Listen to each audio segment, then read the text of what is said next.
কৃষ্ণ কেন অশ্বত্থামাকে অভিশাপ দিয়েছিলেন? অশ্বত্থামা কে ছিলেন? অশ্বত্থামা ছিলেন গুরু দ্রোণাচার্যের পুত্র। তাই তাকে প্রায়ই দ্রোণী বলা হয়। গুরু দ্রোণাচার্য ছিলেন কৌরব ও পাণ্ডবদের রাজকীয় গুরু। অশ্বত্থামা জন্মের সময় ঘোড়ার মতো কেঁদেছিলেন, তাই তার নাম অশ্বত্থামা, মানে ঘোড়ার পবিত্র কণ্ঠস্বর। তিনি মহাভারতের অন্যতম জটিল এবং আন্ডাররেটেড চরিত্র। কুরুক্ষেত্র যুদ্ধে দুর্দান্ত ভূমিকা রেখেও তাঁর গল্পটি অনেকাংশে অনাবিষ্কৃত রয়ে গেছে। এখানে প্রশ্ন, কৃষ্ণ কেন অশ্বত্থামাকে অভিশাপ দেন? অশ্বত্থামা দুর্যোধনকে প্রতিশ্রুতি দিয়েছিলেন যে তিনি যুদ্ধের শেষে সমস্ত পাণ্ডবদের হত্যা করবেন। মধ্যরাতে তিনি পাণ্ডবের শিবিরে আক্রমণ করেন, কিন্তু তিনি পাণ্ডব ও দ্রৌপদীর 5 পুত্রকে হত্যা করেন। এই কর্মে ক্ষুব্ধ পাণ্ডবরা অশ্বত্থামাকে তাড়া করে।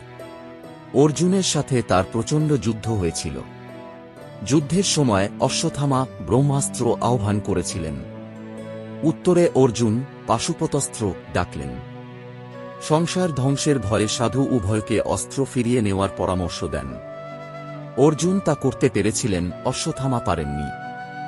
এই কারণে তাকে ধ্বংস করার জন্য যে কোনো একক লক্ষ্য বেছে নেওয়ার বিকল্প দেওয়া হয়েছিল। ক্রোধে তিনি অস্ত্রটি অর্জুনের পুত্রবধূ উত্তরার গর্ভে পাঠান। এই সময় উত্তরা অভিমন্যুর পুত্র অজাত পরীক্ষিতকে বহন করেছিল। ব্রহ্মাস্ত্র ভ্রূণকে পুড়িয়ে দেয়, কিন্তু কৃষ্ণ মৃত সন্তানকে রক্ষা করেছিলেন এবং কুষ্ঠ রোগে অশ্বত্থামাকে অভিশাপ দিয়েছিলেন। 3000 বছর ধরে বিশ্বে বিচরণ করেছিলেন, অপ্রিয় বিতাড়িত হয়। অন্য সংস্করণে এটি বিশ্বাস করা হয় যে তিনি কলিযুগের শেষ পর্যন্ত বেঁচে থাকার জন্য অভিশপ্ত ছিলেন।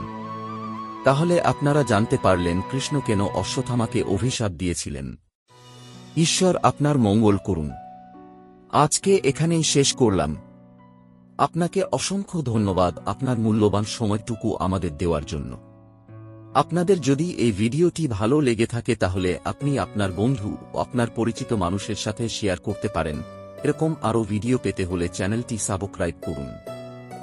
নমস্কার, ভালো থাকবেন। জয় শ্রী কৃষ্ণ। রাধা রাধা।